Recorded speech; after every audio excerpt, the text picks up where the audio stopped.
अल्हम्दुलिल्लाहि रब्बिल आलमीन वस्सलातु वस्सलामु अला सय्यिदिल मुरसलीन अम्मा बाद फ़अऊज़ु बिल्लाहि मिनश शैतानिर रजीम बिस्मिल्लाहिर रहमानिर रहीम अस्सलातु वस्सलामु अलैका या रसूलल्लाह व अला आलिका व अस्हाबिका या हबीबल्लाह अस्सलातु वस्सलामु अलैका या नबीअल्लाह व अला आलिका व अस्हाबिका या नूरल्लाह। मदनी चैनल के नाज़रीन, मदनी चैनल के सिलसिले मदनी क्लिनिक में मरहबा कहते हैं आपको। आज जो सिलसिले का उन्वान हमने चुना है वो कोई बीमारी नहीं है, वो एक इंतहाई हमारी ये समझ लीजिए कि ज़िंदगी का जुज़ है कि जिसके बग़ैर ज़िंदगी जो है हमारे लिए दुश्वार तरीन बन सकती है। बाज़ औक़ात उसकी गैर मौजूदगी में नुकसान भी होता है ज़िंदगी को। वो है पानी। पानी इंसानी ज़िंदगी का इंतहाई अहम तरीन जुज़ है, बल्कि अगर यूँ कहा जाए कि पानी ही ज़िंदगी है तो मुनासिब होगा, क्योंकि इस कुर्रा अर्ज़ को अगर हम देखते हैं तो इस पूरे के पूरी दुनिया में 70% हिस्सा पानी और 30% कमोबेश खुश्की का हिस्सा मौजूद है। इसी तरह अगर हम अपने जिस्म से इसको तकाबल करते हैं तो हमारे जिस्म के अंदर यानी इंसानी जिस्म के अंदर भी पानी की मिक़दार कमोबेश इसी ही अंदाज में है, यानी कि तकरीबन 70 से 75 कमोबेश पानी होता है और बाकी तमाम 30 से 35% दूसरी चीज़ें होती हैं। तो आप इस पानी की अहमियत का अंदाज़ा कर लीजिए कि पानी बेसिकली हमारी ज़िंदगी के लिए, हमारी सेहत के लिए कितनी इम्पोर्टेंस रखता है, कितनी अहमियत रखता है। लेकिन बदकिस्मती से शायद पानी को हम बहुत लाइटली लेते हैं, पानी को इतना ज़्यादा इम्पोर्टेंस नहीं देते। लेकिन पानी की इम्पोर्टेंस वहाँ पता चलती है जहाँ पे पानी मुश्किल से हासिल किया जाता है। अच्छा डॉक्टर साहब, इसमें एक चीज़ ये मालूम करनी थी, पानी एक आवाम में अमूमी तौर पे ये है कि जब प्यास लगती है तो क्या पानी का ताल्लुक सिर्फ प्यास से, पीने से, क्या पानी का कोई जिस्म के अंदर कोई अपना रोल भी है, इसके कोई फ़ायदे? इसमें पानी के हवाले से मैं अगर ये अर्ज़ करता चलूँ कि हमारे जिस्म में, जैसे पहले मैंने अर्ज़ किया था कि हमारे जिस्म का तकरीबन 75% पानी होता है। अगर हम कैलकुलेशन करते हैं तो तकरीबन 35 से 50 लीटर के करीब हमारी बॉडी के अंदर पानी की मिक़दार कमोबेश ये मौजूद होती है। अगर हम इसको डिवाइड कर देते हैं लेडीज़ और जेंट्स में, यानी मर्दों में और औरतों में, अगर हम इसको तफरीक करते हैं तो मर्दों में कुल वज़न का 65 से 70% हिस्सा पानी का होता है और ख़वातीन के अंदर इसमें 65% पानी मिलता है पूरी बॉडी के अंदर। अगर हम अपने सिर्फ दिमाग को ही इसको ले लेते हैं तो दिमाग में तकरीबन 85% कमोबेश दिमाग का 85% हिस्सा आपका पानी से बनता है। सही। और इससे फ़ायदा क्या होता है? दिमाग में इतना ज़्यादा पानी की मिक़दार क्यों है कि इसके अंदर जो खलिए वग़ैरह जो हैं वो सफ़र करते हैं, जो खून के खलिए होते हैं जो हमारे जिस्म से लड़ने की मुदाफ़त पैदा करते हैं, उनको तवानाई बेसिकली बख्शता है। डॉक्टर साहब, जब हम पानी पीते हैं तो ये क्या पानी जाके जिस्म में हज़म होता है, इसको जिस्म में जाके लगता है? देखें, पानी बेसिकली है क्या चीज़? पानी को पहले समझने की ज़रूरत है कि पानी है क्या चीज़। पानी बेसिकली दो मुरक्कब जो एक हाइड्रोजन और ऑक्सीजन से मिलके बनता है, और दोनों ही, अगर मैं आगे जाके इंशाल्लाह इसके ऊपर थोड़ा सा मज़ीद तफसील बात करूँगा, दोनों इतनी इम्पॉर्टेंट चीज़ें हमारे जिस्म के लिए सही कि अगर उनकी पूरी की पूरी मिक़दार हम कैलकुलेशन करते हैं जो हमारे जिस्म को ज़रूरत होती है तमाम के तमाम मिनरल्स की, वाइटामिन्स की, तो उसके अंदर एक बड़ी जो मिक़दार निकलती है वो इन दो एलिमेंट्स की निकलती है। तीसरा एलिमेंट इसके साथ शामिल होता है, उन दो एलिमेंट की मिक़दार काफ़ी बड़ी निकलती है, तो इसकी इम्पोर्टेंस इसलिए बहुत ज़्यादा हो जाती है। अब ये हासिल कहाँ से होता है? बेसिकली पानी कितनी शक्लों में आपके पास मौजूद है? पानी एक वाहिद चीज़ जो इस कुर्रा अर्ज़ पे मौजूद है जो तीनों शक्लों में मौजूद है। सही। यानी कि अगर आप उसको गौर करते हैं तो वो माया में भी है, यानी कि लिक्विड शक्ल में भी है, वो ठोस शक्ल के अंदर भी मौजूद है, बर्फ की सूरत में अगर आप गैस देखते फॉर्म में भी हैं, और गैस की शक्ल में भी वेपर वगैरह वेपर्स की, यानी कि तीनों शक्लों में ये चीज़ पानी मौजूद है। तो आप अंदाज़ा कर लेंगे इसकी इंपॉर्टेंस कितनी ज़्यादा है। सही। और पानी की मुख्तलिफ नाम देते हैं आप पानी को, मुख्तलिफ जगहों पे अगर वो जाता है तो वो पानी का डिफरेंट हो जाता है बिल्कुल ही। मिसाल के तौर पे अगर हम कहते हैं किसी की आंख से अगर पानी निकलता है तो हम कहते हैं आंसू निकल रहे हैं। सही। ठीक है। अगर वही पानी पत्ते पे गिरा हुआ तो हम कहते हैं शबनम गिरी हुई है। सही। अगर वही पानी दरिया में जा रहा है तो वो दरिया का पानी है, वही पानी समंदर का पानी है, अलग अलग डिफरेंट है। अच्छा, इसके अंदर भी अगर आप गौर करते हैं तो अलग अलग जो यानी हैयत मौजूद है पानियों के अंदर, तमाम की तमाम, सॉफ्ट वाटर और हार्ड वाटर, खारा मीठा पानी। अब मदनी चैनल के नाज़रीन मेरे ख्याल में ये सोच रहे होंगे कि हम इतनी तफसील में क्यों बात कर रहे हैं। तो सब ये पानी के जो तवील एक फ़ायदों की लिस्ट है वो आप जिस्म के ऊपर, बिल्कुल वो उसके ऊपर इंशाल्लाह ज़रूर आऊँगा। मेरे कहने का मकसद ये कि मैं सिर्फ इतना तफसीलन इसलिए जाना चाह रहा हूँ ताकि इसकी इम्पोर्टेंस अंदाज़ा हो कि इतना इम्पोर्टेंट क्यों है हमारी बॉडी के लिए। बहुत इम्पोर्टेंट है, क्योंकि अगर आप इसकी डिटेल्स में जाएंगे, जब तक आप इसकी बुनियाद आपको नहीं पता चलेगी तो इसकी इम्पोर्टेंस का अंदाज़ा नहीं हो पाएगा। इसके फ़वाइद तो अपनी जगह पे, और इसकी कमी के क्या नुकसान होते हैं बॉडी के, वो अपनी जगह पे, वो भी इंशाल्लाह हम आगे चाह के डिस्कस करेंगे इसके ऊपर क्या क्या नुकसान होते हैं। तो बताने का मकसद ये था कि पानी जो है वो बहुत इम्पॉर्टेंट है हमारी बॉडी के लिए। इसका इस्तेमाल करना बहुत ज़्यादा ज़रूरी है और मुनासिब मिकदार में इस्तेमाल करना बहुत ज़्यादा ज़रूरी है।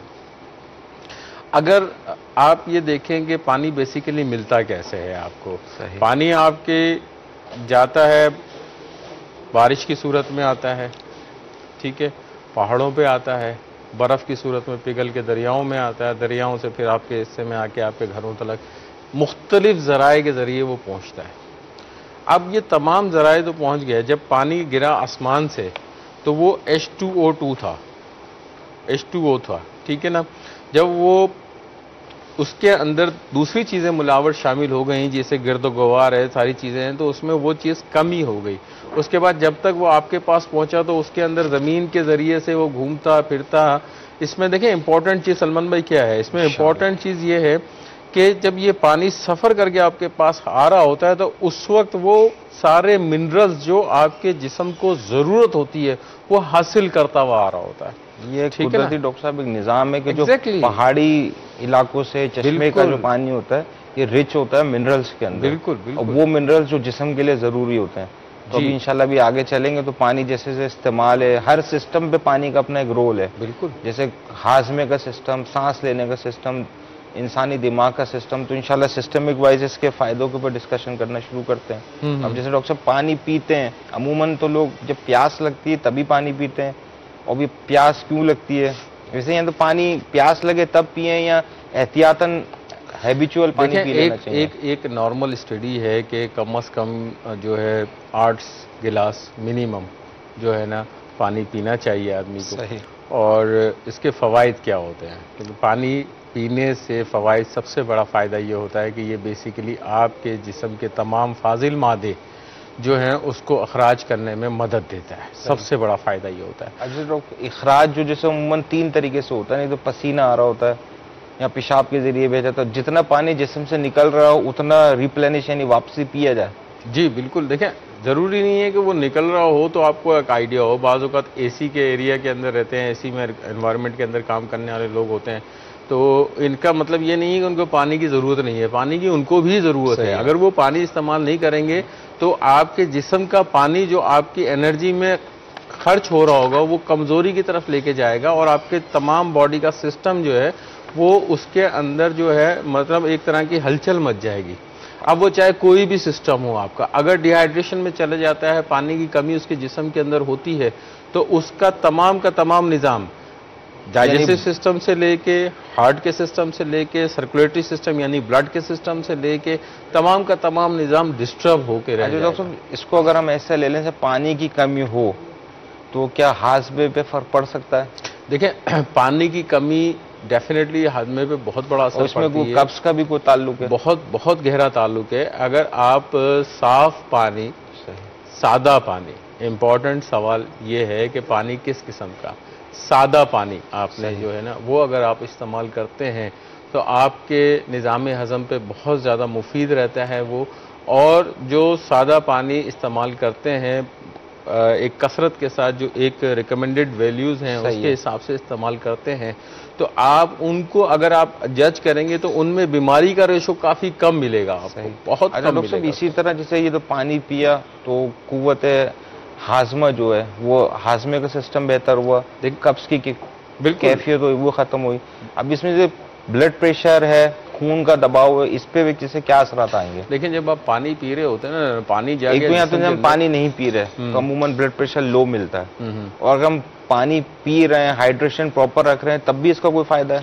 देखिए, हाइड्रेशन अगर आप प्रॉपर रखेंगे तो सबसे बड़ा फायदा तो ये होता है ना कि आपका अगर सर्कुलेटरी सिस्टम, क्योंकि आप ब्लड के ऊपर बात कर रहे हैं, तो सर्कुलेटरी सिस्टम के ऊपर अगर हम बात करते हैं तो वो आपके ब्लड को एक आम जबान में कहें ना कि गाढ़ा होने से बचाता है, ठीक है ना। सबसे इंपॉर्टेंट चीज ये कि अगर आप प्रॉपर पानी लेंगे तो वो आपको गाढ़ा होने से उसको बचाता है। अगर जैसे शुरू में आपने बयान फरमाया था कि जिस्म के अंदर 75% कमोबेश पानी है जी, तो इसी तरह खून में भी 90% पानी ही होता है। बिल्कुल बिल्कुल, ओनली 10% सॉलिड फॉर्म होती है। बिल्कुल बिल्कुल, मैं अगली बात यही कहने वाला था कि तकरीबन 85 से 90% खून के जो हैं वो खुद पानी से बने। सही। तो आप खुद अंदाजा कर लेंगे अगर आपने पानी की सही मिकदार नहीं ली तो आपके ब्लड के ऊपर क्या असर पड़ेगा उसका, ठीक है। सब इसमें तो खून जमने की कैफियत बन सकती है। बिल्कुल, अगर उसमें अगर पानी की डिहाइड्रेशन बहुत ज्यादा हो जाती है तो नुकसान हो सकता है, बिल्कुल आपको बहुत ज्यादा नुकसान हो सकता है। इवन डिहाइड्रेशन पेशेंट, ये अगर हम इस सीजन में बात कर लें ना, जैसे गर्मियों का सीजन आ रहा है और हीट स्ट्रोक के सिलसिले हो रहे हैं, तो हीट स्ट्रोक में बेसिकली होता क्या है?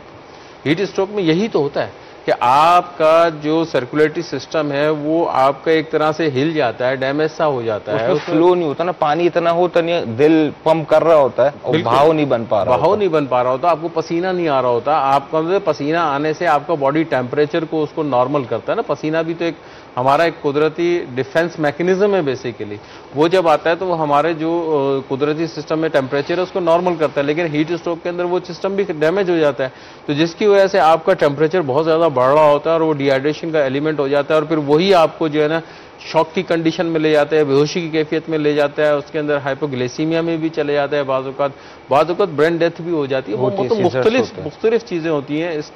जैसे आप झटके भी पड़ जाते हैं, तो वो झटके क्यों पड़ रहे हैं? वो डिहाइड्रेशन से तो नहीं पड़ रहे, डिहाइड्रेशन की वजह से, यानी पानी की कमी की वजह से आपके दिमाग पे असर हो रहा है।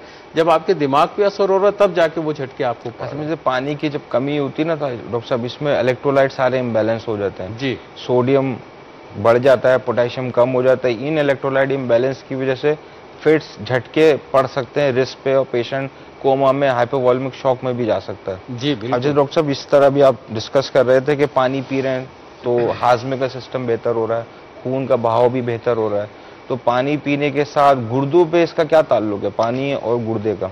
गुर्दे बड़ी इंपॉर्टेंट चीज़ है हमारी बॉडी के, क्योंकि हम पहले भी एक दफ़ा डिस्कस कर चुके हैं। गुर्दे जो है ना हमारा बेसिकली फिल्ट्रेशन प्लांट है एक तरह से बॉडी के ना, दोनों गुर्दे जो है। जैसे गुर्दे का फंक्शन क्या है? इसका काम तो सिर्फ ये है ना जैसे फाजिल मादा निकाल दे, फाजिल मादा निकालने का। अब वो मैकेनिज्म पे अगर आप गौर करें तो फाजिल मादे का मैकेनिज्म कितना खूबसूरत अल्लाह सजल ने उसमें तख्लीक किया है कि वो इतना सा गुर्दा है, 5 इंच 6 इंच, इतना सा गुर्दा है, और इतने से गुर्दे के अंदर कमोबेश 10 लाख के करीब छन्नियां लगी हुई हैं। 10 मिलियन कमोबेश 10 लाख के करीब छन्नियां इतने से गुर्दे में लगी हुई हैं, जो आपकी ब्लड को सर्कुलेट कर रही है, उसके अंदर से फाजिल मादे को खारिज कर रही है, खारिज करके जो है वो अखराज कर रही है, जिस्म से खारिज कर रही है, बाहर कर रही है, जो आपकी सेहत के लिए नुकसानदेह है। मतलब आपका ये डिफेंस मैकेनिज्म ही चल रहा है ना सारा का सारा। सही। अब अगर आपने पानी प्रॉपर नहीं पिया, गुर्दे के फंक्शन से क्या पानी की मिकदार का जिस्म में पता लग सकता है? गुर्दे के फंक्शन से पानी की जैसे किसी को पेशाब बहुत गाढ़ा हो रहा है या बहुत पीले रंग का हो रहा है, हाँ, या स्मेल आ रही है, ठीक है, तो इससे पता लगेगा कि गुर्दे आपके मुतासिर हो रहे हैं कम पानी पीने की वजह से। इसमें पानी की कमी के हवाले से तो आपको आइडिया हो सकता है, ठीक है। जैसे मिसाल के तौर पे आपका कलर चेंज हो जाता है, यूरिन का डार्क कलर हो जाता है ना, येलो कलर हो जाता है, पीला कलर हो जाता है, तो फिर आप ये समझ लें आपके जिस्म में पानी की कमी तो है। सब ये तो मैं ख्याल से फिर हम ये टेस्ट खुद भी चेक कर सकते हैं इजीली, बहुत इजीली, कि आप देखें ना, आप अगर बहुत इजीली इसको वॉच कर सकते हैं कि अगर आप पानी को प्रॉपर तरीके से यूज करते रहेंगे उसके बाद भी जो है कलर आपका जो यूरिन का चेंज नहीं होता है, तो इसका मतलब पानी स्टिल अभी आपकी कमी है बॉडी के अंदर, बॉडी के अंदर अभी भी कमी है। लेकिन जब उसका कलर चेंज हो जाता है तो फिर वो बॉडी की कमी आपकी कंप्लीट हो जाती है। बाज़ लोग जो है बार बार इसको वॉशरूम जाने से परेशान होने की वजह से पानी से अवॉइड भी करते हैं, जो कि मैं समझता हूँ काफ़ी खतरनाक हो जाता है, क्योंकि अगर पानी से अगर आप अवॉइड करते हैं तो फिर आप वही डिहाइड्रेशन वाली कैफियत में जा सकते हैं। गर्मी के सीजन गुर्दे पे भी एक असर पड़ता है, जो फाजिल मादा जो इसको निकलना होता है किडनी से, वो निकलता नहीं है, वो टॉक्सिक एक्यूमुलेट हो रहा होता है इसमें, तो किडनी स्टोन फॉर्मेशन भी होती है, पथरी भी होती है। बहुत बड़े चांसेस होते हैं इसके अंदर, स्टोन फॉर्मेशन के भी काफ़ी ज़्यादा चांसेस होते हैं। और बिलखुसूस जिस किस्म का पानी यूज़ किया जाता है कि उसको प्रॉपर तरीके से, जिसको कहते हैं ना कि यूटिलाइज नहीं किया जा सकता, साफ़ नहीं किया जा सकता, जिस तरीके से आप उसको इस्तेमाल करते हैं उसके अंदर जो एलिमेंट्स मिले हुए होते हैं, आर्सेनिक मिला हुआ होता है और दूसरी जो ऑक्सीलेट वगैरह जो मिले हुए होते हैं वो आपके गुर्दे पे जाके असर कर रहे होते हैं, वहाँ एक्यूमुलेट हो जाते हैं, जमा हो जाते हैं, और उसकी वजह से आपको पथरी बनना शुरू हो जाती है। दैट्स वाई अगर आप पानी की मिकदार प्रॉपर तरीके से लेते रहेंगे तो वो जो रुकने, वहाँ जाके एक्यूमुलेशन हो जाती है, रुकने वाला सिस्टा हो जाता है ना, वो एक्सपेल आउट होने के बहुत ज़्यादा चांसेस, बहुत ज़्यादा चांसेस बन जाते हैं उसके अंदर के, किसी तरीके से ये रुकेगा नहीं, अंदर ये निकल जाएगा। तो इसलिए पानी की मिकदार बॉडी के अंदर तमाम ही सिस्टम के लिए बहुत ज़्यादा ज़रूरी है, बहुत ज़्यादा ज़रूरी है। देखिए अब अगर आप कहेंगे ना ब्रेन के लिए क्यों ज़रूरी है, ब्रेन तो इटसेल्फ खुद जो 85% जो है उसके अंदर पानी मौजूद है। तो जहाँ पे पानी इतना ज़्यादा मौजूद है और वहाँ पे पानी कम कर दिया जाएगा तो उसकी लाज़मी बात है जो भी उसकी एबिलिटी है, जो उसकी काम करने की सलाहियत है, वो डेफिनेटली मुतासिर होगी। अगर आप उसको प्रॉपर तरीके से देते रहेंगे तो मेरे ख्याल में ये तमाम की तमाम चीज़ों पे असर नहीं पड़ेगा इंशाअल्लाह सोचल। डॉक्टर साहब, ये जो जोड़ होते हैं इंसानी जिस्म के हड्डियों के बीच में जोड़ होते हैं, इसमें भी क्या पानी का कोई रोल है? अब जैसे जॉइंट के अंदर फ्लूइड होता है। जी देखिए, जॉइंट के अंदर अब खैर ये वाला तो फ्लूइड नहीं होता है, लेकिन पानी का इसके अंदर रोल आता है। बिल्कुल पानी का रोल आता है इसके अंदर। मैं वही अर्ज करने लगा था कि अगर हम, अब ये एक आम जहन में सवाल आता है आम आदमी के कि डॉक्टर साहब ने कह दिया 70 से 75% जिस्म में पानी है कहाँ? जी, खून ही खून नजर आता है, हड्डियां गोश्त नजर आती है, पानी कहाँ है? क्लियर सी चीज़ है कि पानी आपके मसामों में है। पसीना कहाँ से आ रहा है, वो भी पानी की एक शक्ल है। आंसू कहाँ से निकल रहे हैं, वो भी पानी की एक शक्ल है। अब जैसे आपने गुदूद इसका लुब्रिकेशन का बात की है कि इसके अंदर जो जोड़ों के दरमियान जो होते हैं फ्लूइड वगैरह होता है, साइनोवियल फ्लूइड वगैरह जो होते हैं, वो क्या है? वो भी पानी की एक शक्ल है। सही। तो मुख्तलिफ जगहों के ऊपर हमारे बॉडी के अंदर पानी मौजूद है, तो इस वजह से हम उसको क्लेम करते हैं कि बॉडी में तकरीबन 70 से 75। डॉक्टर साहब, ये आंखों में से आंसू आते हैं, ये भी पानी है? एग्जैक्टली। मुंह में थूक, सलाइवा, ये भी पानी है। ये सब बनता पानी से? ये सब पानी से बनता है। और देखें ना, आप जब किसी की पानी की कमी देख रहे होते हैं, सबसे पहले क्या करते हैं? जबान दिखाइए। यानी कि सबसे बड़ा इफेक्ट आपका जो है ना डिहाइड्रेशन का, जो आप इजीली चेक कर सकते हैं, वो आप जबान से चेक कर सकते हैं, टंग से चेक कर सकते हैं, या आप अपनी स्किन से चेक कर सकते हैं, जिल्द से चेक कर सकते हैं। बहुत आसान तरीका है। अगर आप मिसाल के तौर पे ये आपकी जिल्द है, अगर इसको थोड़ा सा फोकस कर लें, इस जिल्द को थोड़ा सा फोकस कर लें, इस जिल्द को अगर आप पिंच करेंगे, ऐसे दबाएंगे, दबाने के बाद इसको ऐसे दबाया, स्क्रीन पे ले लें जरा। सही। डॉक्टर साहब, ये आप ये डिहाइड्रेशन यानी पानी की कमी के सिम्टम बता रहे हैं जो स्किन के ऊपर चेक कर सकते हैं? हाँ बिल्कुल, उसमें जबान के भी और उसके भी। अब ये जैसे ये स्किन है आपकी, आपने इसको ऐसे किया है इसको, ठीक है, ऐसे फोल्ड किया, ये फोल्ड हो गई आपकी। अब अगर मैं इसको ऐसे छोड़ता हूँ तो ये फौरी तौर पे अपनी जगह पे चले जाएगी। तो इसका मतलब क्या डॉक्टर साहब? इसका मतलब ये है कि पानी की कमी नहीं है आपको, अभी नहीं है। अभी नहीं, अल्हम्दुलिल्लाह। लेकिन अगर आप कोई डिहाइड्रेटेड पेशेंट है, उसकी स्किन को ऐसे फोल्ड किया आपने, सही, फोल्ड करने के बाद आपने छोड़ा, तो वो इतनी तेजी से नहीं जाएगी, वो स्लो जाएगी। सही, वो काफी स्लो जाएगी। बात सूरतों में तो वो स्टिंग यहीं रुक जाती है। ये अमूमन कैफियत बच्चों में, बड़ों के अंदर या यंग पेशेंट, तमाम लोगों में ये इजीली मिल सकती है। जो यंग पेशेंट होता है उसमें जरा डिफिकल्ट से मिलती है, क्योंकि उसमें टॉलरेशन पावर ज्यादा होता है। ओल्ड एज के अंदर, बच्चों के अंदर डिहाइड्रेशन का एलिमेंट बहुत जल्दी पैदा होता है, बहुत जल्दी इसको कैच करते हैं, तो उनमें बहुत आसानी से ये चीज़ मिल जाती है। मिलती तीनों जनरेशन्स में है, आपको बच्चों में मिलेंगी, बड़ों में मिलेंगी, बूढ़ों में मिलेंगी, तीनों में ही, लेकिन तीनों का क्राइटेरिया डिफरेंट होगा। बच्चों में बहुत इजीली मिलेंगी, ओल्ड एज में बड़ा इजीली मिलेंगी, यंग एज में थोड़ा मुश्किल से मिलती हैं आपको।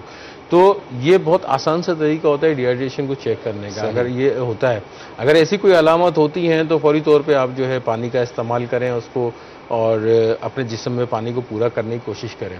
अब एक सूरत हाल ये आती है कि पानी जब आदमी इस्तेमाल कर रहा होता है तो कहते हैं डॉक्टर साहब एक गिलास से पानी तो ज़्यादा पिए ही नहीं जाता हमसे, दूसरा गिलास पीते हैं हमको उल्टी की कैफियत आने लग जाती है। चलें, आपकी बात दुरुस्त समझ में आती है बात, लेकिन उसको आप किस्तों में इस्तेमाल कर सकते हैं, ठीक है ना।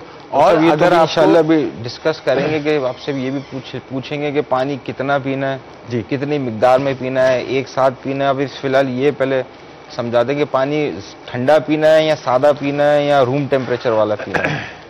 ये अब ठंडे पानी के भी अपने कुछ नुकसान हैं, क्योंकि अभी गर्मियों का मौसम है। देखें, मसला पानी का है, और पानी यकीनन जो हमारी बॉडी के लिए फ़ायदेमंद होता है ना, वो आपको सादा पानी ही जो है ना वो आपको ज़्यादा फ़ायदा देता है बनिस्बत इसके कि हम ठंडा पानी या चिल्ड पानी इस्तेमाल करें, जो बहुत ज़्यादा यख पानी इस्तेमाल करते हैं, उसका बहुत ज़्यादा नुकसान होता है। एक नुकसान तो हम मेरे ख्याल में पिछले सिलसिलों में हम लोग डिस्कस भी कर चुके हैं कि मैदे पे जाके डायरेक्टली ये आपका इफेक्ट करता है। उसकी एक छोटी सी मिसाल भी मैंने दी थी कि किसी ऐसी जगह पे आप खड़े हुए होंगे जहाँ बाहर का नदी का एटमॉस्फेयर जो है बाहर की थोड़ी सी गर्म हो, धूप निकली हुई हो और नदी का पानी ठंडा हो।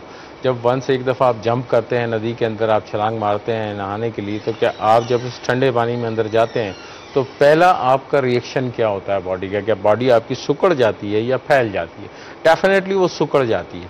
तो ये एक नेचुरल इशू है। जब एक ठंडा पानी हमारी बॉडी के अंदर जाता है, स्टमक में जाएगा, जिस्म में जाएगा, तो जो भी शरियाने हैं, जो भी रगे वगैरह हैं, वो श्रिंक हो जाती हैं, सुकड़ जाती हैं। इसमें मैं इसमें पढ़ रहा था पूरी रिसर्च इसके ऊपर ना, कि जैसे ठंडा पानी जब बॉडी में जाता है, वो इंजाइम यानी वो मादे जो हाजमे के लिए काम करते हैं, तो वो इंजाइम काम नहीं कर रहे होते।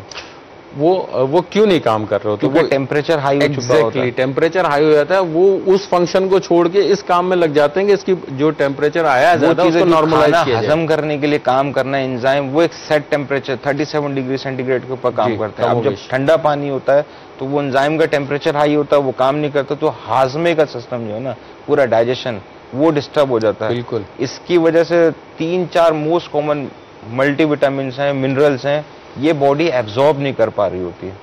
तीसरा भी जैसे हमने पिछले 2-3 दफे सिलसिले में डिस्कस किया था, ठंडे पानी पीने से ब्लड सर्कुलेशन पे क्या फर्क पड़ता है। जैसे इसके ऊपर मैंने निकाली थी डिटेल रिसर्च ना, इंसान के जिस्म के अंदर जो वेगस नर्व होती है, 10 स्ट्रेंथ क्रेनियल नर्व, ठंडा पानी इस वेगस नर्व को स्टिमुलेट कर देता है। जब ये होती है तो इसका अपने काम करने का तरीकेकार है, ये हार्ट रेट कम कर देता है।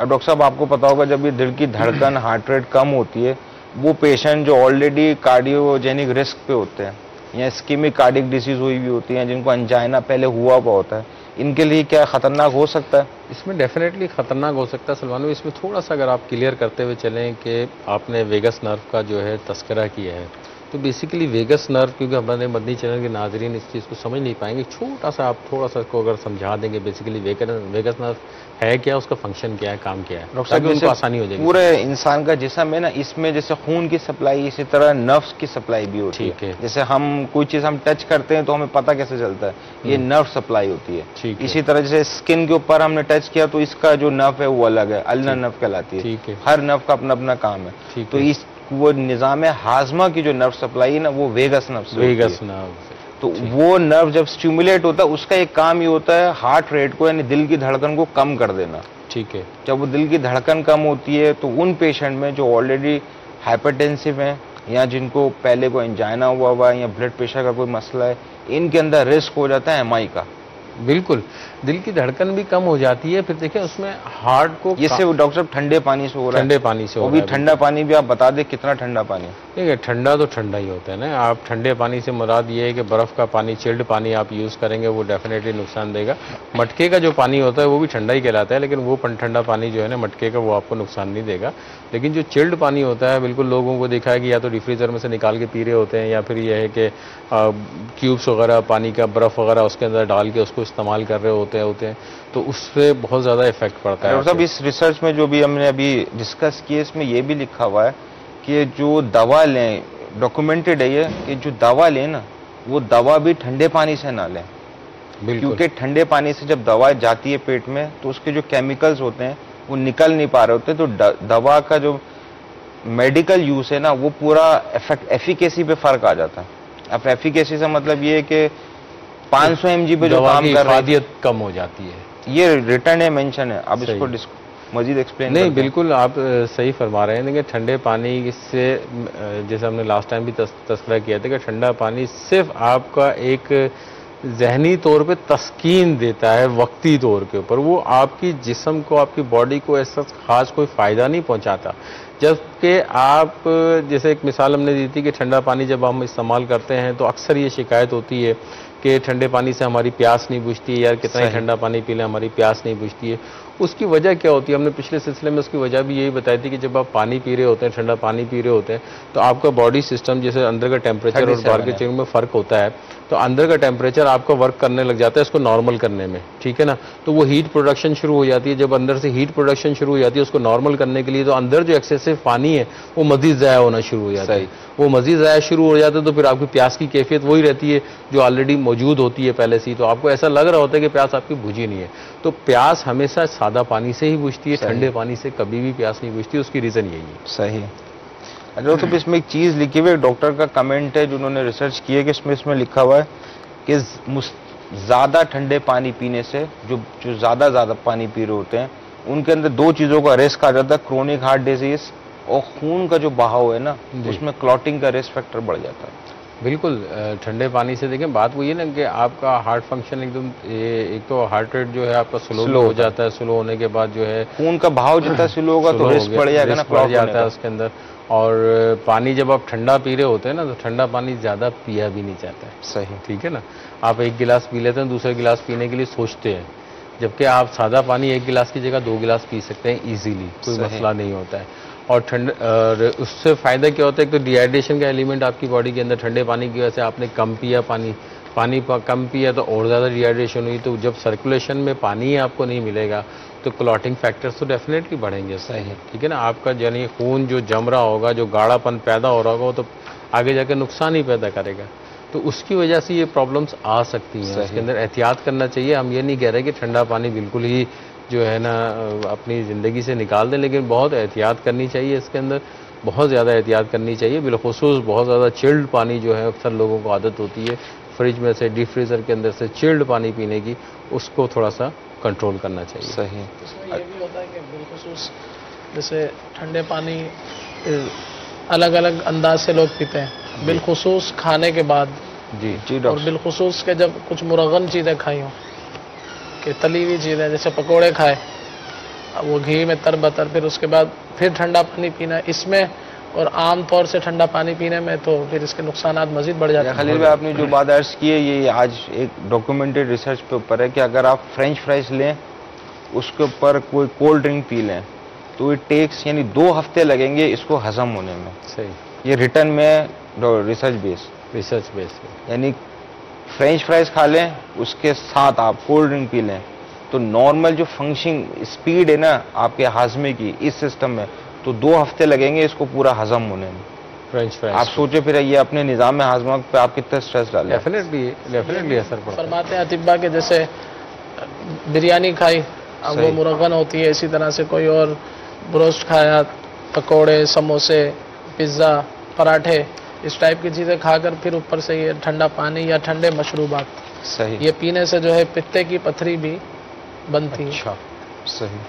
अच्छा डॉक्टर साहब, ये भी इंशाल्लाह इस पर डिस्कस करेंगे। डॉक्टर साहब, ये जो कोल्ड ड्रिंक का इस्तेमाल, सॉफ्ट ड्रिंक का इस्तेमाल, जूसेस का इस्तेमाल और आजकल मार्केट में एनर्जी ड्रिंक्स हैं, तो ये क्या प्यास बुझाते हैं? देखें, ये पानी की कमी पूरी कर सकते हैं? प्यास तो नहीं बुझा सकते, ये तो मुमकिन नहीं है कि वो प्यास बुझाएं।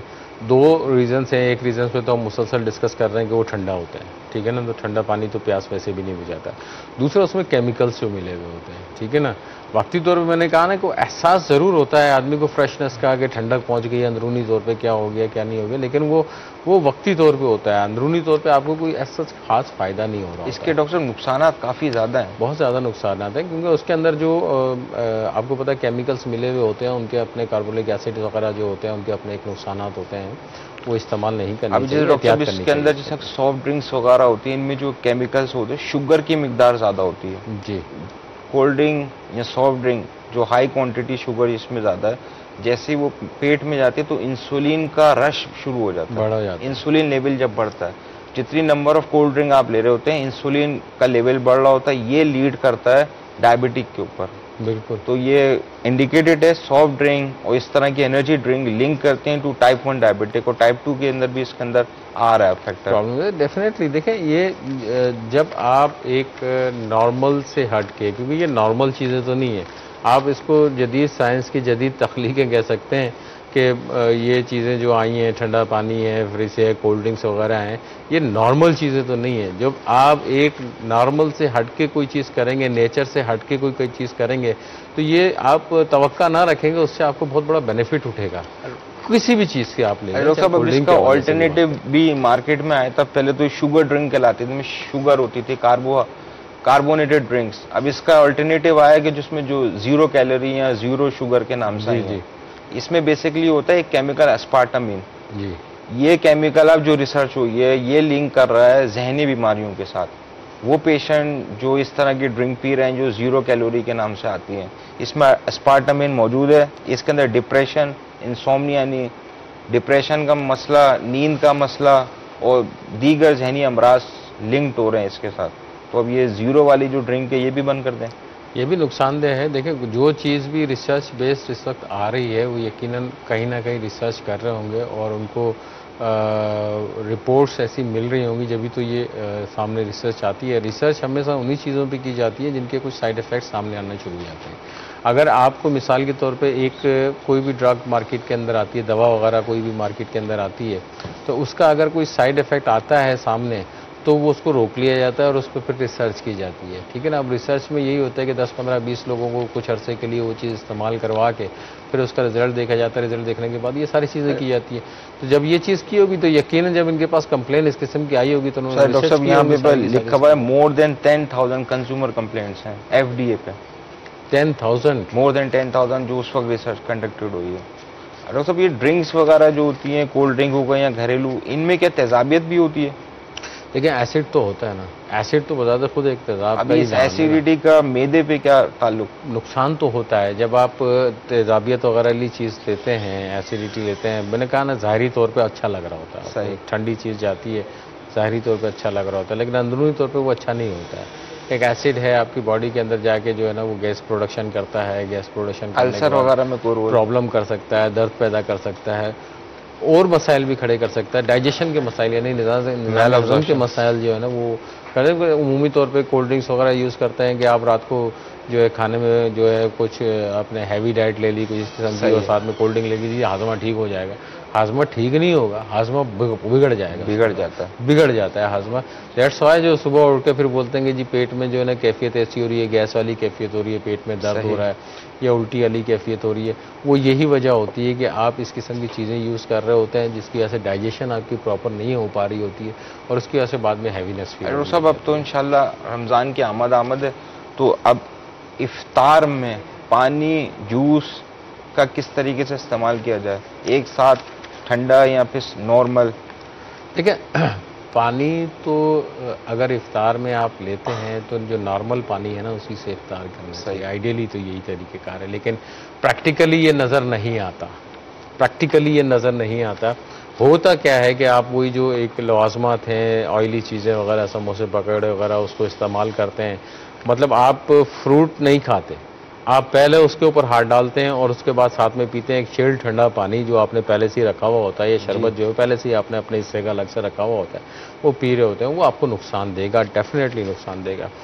इसमें आप बहुत आसान तरीका है, जब आप रमज़ान के दिन स्टार्ट होने वाले होंगे तो आपको पता है कि जब ये सीज़न स्टार्ट होता है तो फ्रूट्स जो मार्केट में अवेलेबल होते हैं वो होते इस सीज़न की मुनासबत के साथ, यानी कि प्लेंटी ऑफ वाटर्स उन फ्रूटों के अंदर, फ्रूट्स के अंदर इस सीजन में तो सारे पानी वाले फ्रूट्स मौजूद होते हैं। तरबूज का इस्तेमाल बेहतरीन, आप इफ्तार तरबूज के साथ करें, सही, ठीक है, खजूर के साथ करें, आपकी पानी की रिक्वायरमेंट भी पूरी हो रही है, आपकी इलेक्ट्रोलाइट की रिक्वायरमेंट भी पूरी हो रही है, आपकी एनर्जी भी आपको बॉडी के अंदर मिल रही है, ठीक है।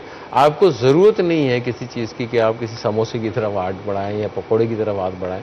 आप बहुत ज़्यादा अगर दिल करता है तो पहले आप इफ्तार सही तरीके से कर लें, नमाज वमाज अदा कर लें, उसके बाद एक आध चखले लें, कोई मसला नहीं है। लेकिन आप ये कहें कि जी मैं पहले इफ्तिताई जो है समोसे से करूँ या पकौड़े से कर लूँ और उसके बाद एक चिल्ड पानी की बोतल पी लूँ। बाज़ लोग तो कोल्ड ड्रिंक वगैरह अपने साथ रखते हैं, मैंने देखा है, और डीप फ्रीज़र में से निकालते हैं और हाथों हाथ कोल्ड ड्रिंक भी पी रहे होते हैं, जो कि नुकसानदेह होती है। तो अभी मार्केट में शरबत भी मौजूद है, जूस मौजूद है, तो क्या ये पीना सही है?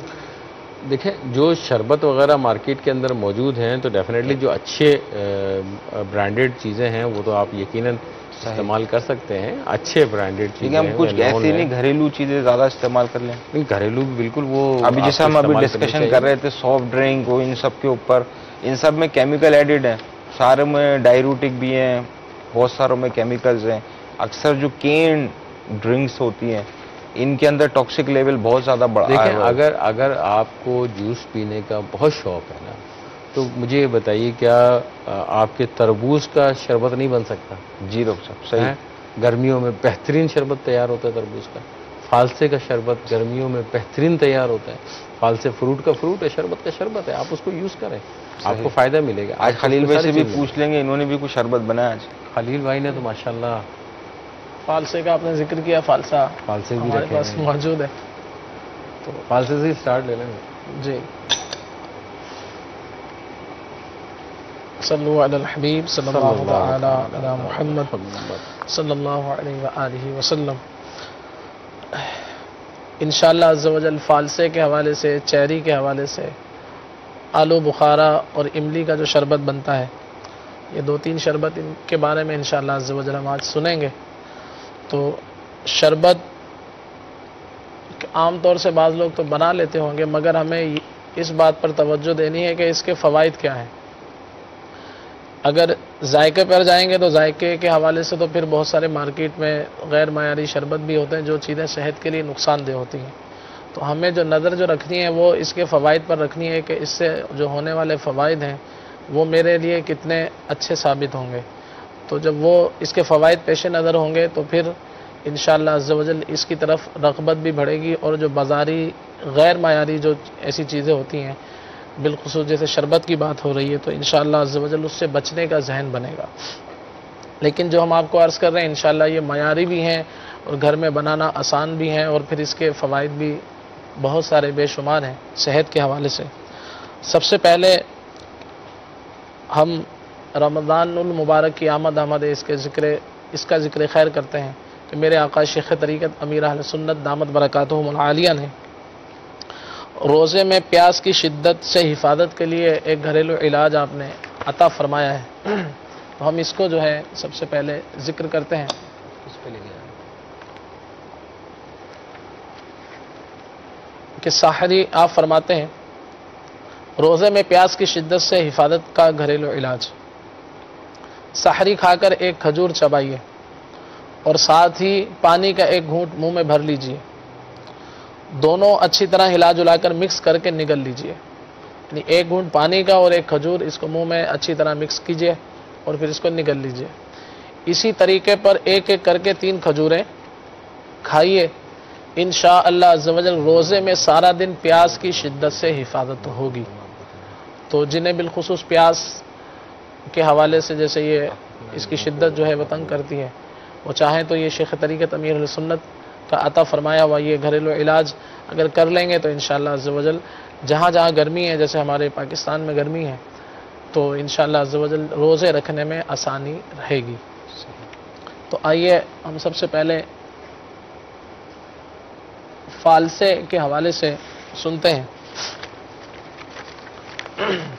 शरबत फालसा, इसको बनाने का तरीका, इसके जो अज्जा हैं वो ये है, नंबर 1, फालसा 100 ग्राम हमने लेना है।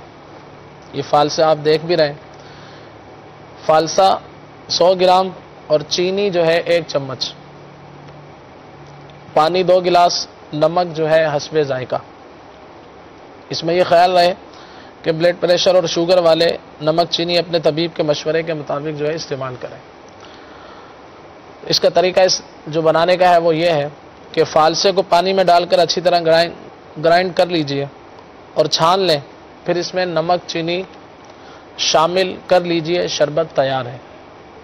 इसके जो फ़वाइद होंगे बिलखुसूस हमने इस पर नज़र रखनी है कि धूप की वजह से जिस्म में पानी की कमी को ये बैलेंस करता है, नीज़ प्यास की शिद्दत भी कम करता है।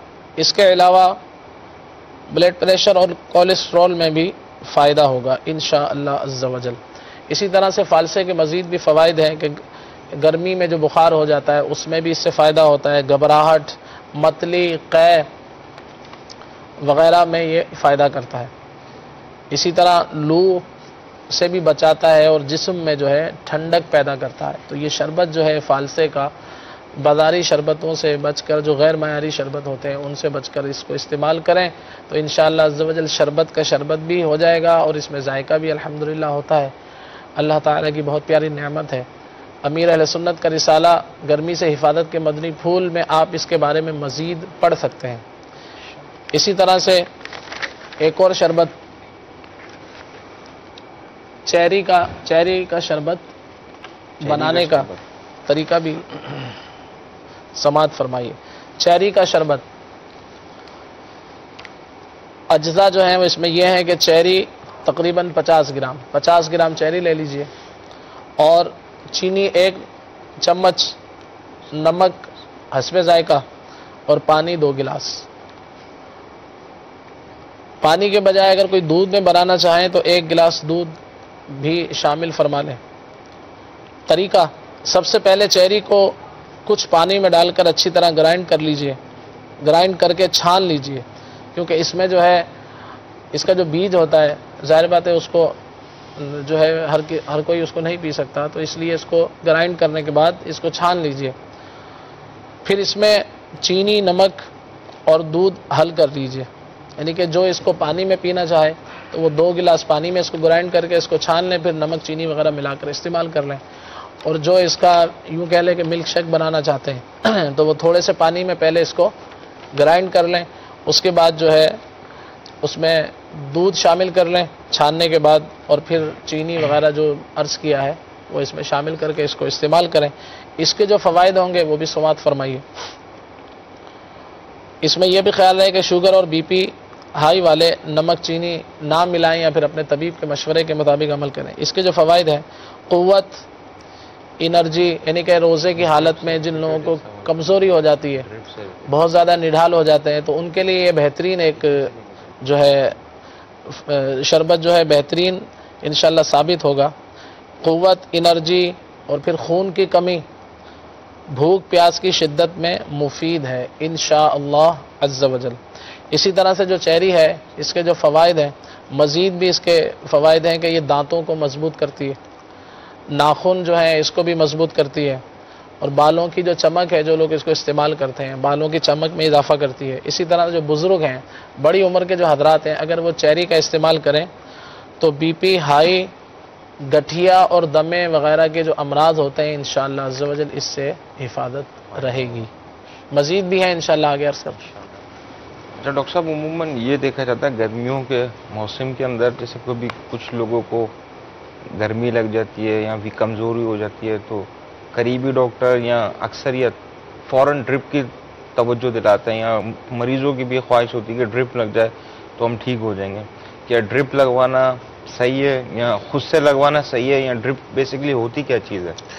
देखिए, ड्रिप्स जो हैं मार्केट में मुख्तलिफ़ किस्म की मौजूद होती हैं। एक आम कंसेप्ट ये होता है कि ड्रिप से कोई ताकत आ जाती है जिस्म के अंदर। ड्रिप बेसिकली जो मेडिकल पॉइंट ऑफ व्यू से देखा जाए तो ये उन मरीज़ों के लिए होती है जिनमें इंतहा से ज़्यादा पानी की कमी हो जाए और जिनको खुदा न खास्ता कोई ऐसी मोहलिक बीमारी हो जैसे शुगर है सही। ठीक है, शुगर के मरीजों को भी ड्रिप लगती है। सही है। ठीक है, अगर डायबिटिक कीटोसिडोसिस में पेशेंट चला गया शुगर का मरीज, वो कैसे ठीक होगा? वो उन ड्रिपों के जरिए, जो एक फार्मूला हमारे मेडिकल में ट्रीटमेंट ऑप्शन है, ट्रीटमेंट हम डिस्कस कर रहे हैं। मैं वही अर्ज कर रहा हूँ, नॉर्मल पेशेंट, मैं वही अर्ज कर रहा हूँ कि आप अगर शुगर के मरीजों की तरफ जाएं तो ड्रिप वहां पे भी इस्तेमाल हो। सही। ठीक है, तो ये एक बेसिकली इलाज का जरिया है, लेकिन फी जमाना इससे इलाज कम, आमदन ज्यादा की जाती है। सही। ठीक है, तो इसमें बेहतरीन तरीका ये होता है सेल्फ असेसमेंट का। अगर आप ये महसूस कर रहे हैं कि आप में पानी की कमी है, आपको कमजोरी महसूस हो रही है, तो सिर्फ ये एक आइडिया कर लेंगे कि आप खा पी सकते हैं। सही। अगर आप खा पी सकते हैं तो फिर ड्रिप की जरूरत नहीं है आपको। ये सिंपल सा फार्मूला है। ये तो बहुत अच्छा फार्मूला आपने दे दिया। बहुत सिंपल सा फार्मूला। जब आप खा पी सकते हैं तो फिर आपको ड्रिप की जरूरत नहीं है। सही। आप सिंपल, अगर डॉक्टर आपको एडवाइस भी करता है तो शुक्रिया अदा कीजिए उनका। इंशाल्लाह डॉक्टर साहब पीने में ड्रिप का ऑल्टरनेटिव भी आपसे ले लेंगे। कॉल्स हैं, कॉल सुन लेते हैं, कॉल सुना दीजिए। अस्सलाम वालेकुम व रहमतुल्लाहि व बरकातुहू। वालेकुम अस्सलाम व रहमतुल्लाहि व बरकातुहू। मोहम्मद जिदाद अत्तारी जियाकोट से अर्ज कर रहा हूँ। माशाअल्लाह मदनी क्लिनिक में आज मौजू पानी है, बड़ा अहम मौजू है। इसकी कदर कम की जाती है और वाकई डॉक्टर साहब की बात बिल्कुल सही है कि लाइट लिया जाता है। हालांकि पानी पीने के हवाले से हो, इस्तेमाल के हवाले से हो, और इसका मकसद किसी भी जुज में इस्तेमाल के हवाले से हो, बड़ी अहम नेमत है और हमें इसकी कदर की तौफीक अल्लाह तबारिक व तआला अता फरमाए। हर नेमत की कदर की तौफीक अता फरमाए। डॉक्टर साहब, एक बात ये अर्ज करनी थी कि खाना खाने से पहले हम पानी पीते हैं, ये जरूरी है या मुनासिब है? फिर दरमियान में और सबसे आखिर में भी बहुत सी आदात हैं कि सबसे आखिर में बहुत पानी पीते हैं। एक बात तो ये अर्ज करनी थी। और नॉर्मली हमें कितना पानी पीना चाहिए, दूसरी बात। और तीसरी बात ये अर्ज करनी थी कि पानी किस तरह सुन्नत के मुताबिक पीना कहलाएगा, और इस पर भी मदनी फूल इरशाद फरमा दीजिए। अल्लाह तबारिक व तआला मदनी चैनल के तमाम सिलसिलों की बरकतें, रहमतें अता फरमाए। दुआओं की दरख्वास्त है। अस्सलामु अलैकुम व रहमतुल्लाहि व बरकातुहू। वालेकुम अस्सलाम व रहमतुल्लाहि व बरकातुहू। अस्सलामु अलैकुम व रहमतुल्लाहि व बरकातुहू। वालेकुम अस्सलाम व रहमतुल्लाहि व बरकातुहू। सैयद मोहम्मद शाहरुख अत्तारी हिंद अमानी का बिना बुद्दी राजस्थान से अर्ज कर रहा हूँ। सिलसिला मदनी क्लिनिक माशा अल्लाह डॉक्टर साहब अपना फैज लुटा रहा है, और जो मौजू वाकई लिया गया है माशाल्लाह पानी के ताल्लुक से, अभी चंद दिनों पहले निगरानी शुरा ने एक मदनी मुकालमा जुम्आ के दिन किया था, उसका मौजू भी पानी था। तो माशाल्लाह कई यहाँ पर ऐसे इस्लामी भाई मिले मुझे जो पहले पानी बहुत बहाया करते थे, मगर निगरानी शुरा का जब बयान देखा उन्होंने मदनी चैनल पर, तो बोल रहे थे कि मदनी चैनल पर सुना है हमने कि पानी कम ढोला करो, उसी बरकत के हिसाब से हम पानी कम ढोल रहे हैं। तो अल्हम्दुलिल्लाह डॉक्टर साहब मदनी चैनल की भी क्या बात कहनी सुहानी और मुबल्लिगों की भी क्या बात कहनी सुहानी है। मेरा डॉक्टर साहब की बारगाह में एक छोटा सा सवाल था कि आदमी को पानी कितना यूज करना चाहिए, और अभी किसी के मुंह में अगर छाले हो जाए तो वो क्या करे? इंशाअल्लाह सोचल अर्ज करते हैं। डॉक्टर साहब, ये तो एक कॉमन प्रॉब्लम है, क्या मुंह में छालों का पानी से ताल्लुक? देखिए, मुंह में जो छाले होते हैं उसका पानी से ताल्लुक डायरेक्टली तो नहीं बनता है। हाजमा डिस्टर्ब हो रहा है। हाजमा आपका डिस्टर्ब होगा तो उससे आपका इनडायरेक्टली आप कह सकते हैं कि पानी का ताल्लुक, क्योंकि अगर पानी की कमी की वजह से कोई हाजमा में प्रॉब्लम हो रही है या कोई पानी इस किस्म का आप इस्तेमाल कर रहे हैं, क्रोनिक कॉन्स्टिपेशन जिनको हुई हो तो उनमें ये फिर आ सकता है। बिल्कुल आ सकते हैं। देखिए, हाजमा खराब हुआ, हाजमे से कब्ज आपको हुई, कब्ज की कैफियत के अंदर इसमें बहुत ज़्यादा प्रॉब्लम होती है। गैस्ट्राइटिस की जिनको तकलीफ होती है, जिनको सीने में तेजाबियत वगैरह की शिकायत होती है, उनको ये ज़्यादा होती है। अब बाज़ लोगों में ये दोनों चीज़ें नहीं होती हैं, उसके बावजूद भी उनको वो हो रहा है, वो तो फिर ट्रीटमेंट ठीक है ना पड़ेगा। अब जब उनको वो हो रही होती है तो फिर वो वजूहत देखनी पड़ रही होती है कि कोई और तकलीफ तो नहीं है, खुदा ना खास्ता कोई, लेकिन जो मेन अक्सरियत जो है वो इन्हीं दो चीज़ों की वजह से ही प्रॉब्लम में आती है, जिनका हाजमा ठीक नहीं होता है, जो छाले वगैरह होते हैं। डॉक्टर साहब, दोनों कॉलर का एक ही सवाल है, पानी कितना पीना है? पहले वाले कॉलर का सवाल जो था उनका खाने से पहले पानी के हवाले से, खाने के दरमियान और खाने के बाद पानी के हवाले से बात की है, तो खाने से पहले पानी के पीने के हवाले से और खाने के दरमियान पानी के पीने के हवाले से वो हमारी सेहत के लिए बहुत ज़्यादा फ़ायदेमंद और मुफीद है। सही। बहुत ज़्यादा। जब आप खाने से पहले आप पानी पी लेते हैं तो सबसे पहली बात तो ये है कि आप अपने मैदे का कुछ हिस्सा पानी से भर लेते हैं। इसमें डॉक्टर साहब ये भी होता है कि अमूमन जिस वक्त आपको खाने की कैफियत, भूख की कैफियत लगती है ना, तो मैदा कमोबेश खाली होने लग जाता है। एक जब पानी जाता है तो नॉर्मल लेवल ऑफ एसिडिटी होती है पेट के अंदर, तेजाबियत होती है। जब खाली पेट पानी जाता है तो वो तेजाबियत जो ऑलरेडी पेट में होती है वो कम होती है। पेट की दीवारों के अंदर जो भी गंद वगैरह रह जाता है उसका हाजमे का, तो वो भी वॉश आउट हो जाता है। जी बिल्कुल।